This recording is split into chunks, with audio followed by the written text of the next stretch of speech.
My engagement party exploded the second she walked in, red lipstick, black dress, eyes locked on my fiancé like she owned him. The music stuttered, the laughter dropped.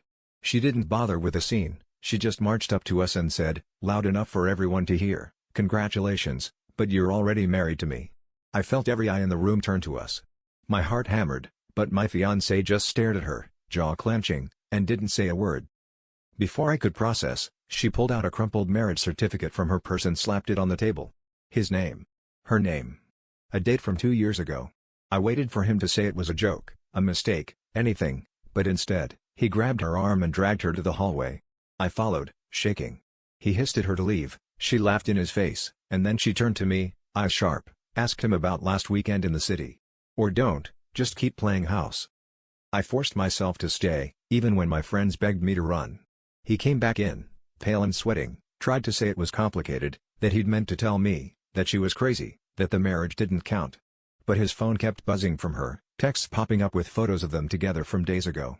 My mind reeled back to every time he was working late, the vague excuses, the times he seemed so distant. I looked at him, really looked, and realized I'd fallen in love with the man I wanted him to be, not the man he was. I left the party alone, my dress sticky with spilled champagne, realizing the real betrayal wasn't just his lies, it was how willing I'd been to ignore every red flag, desperate for the fairy tale. The twist wasn't her, or even him, it was me, finally seeing the truth I'd been too afraid to face.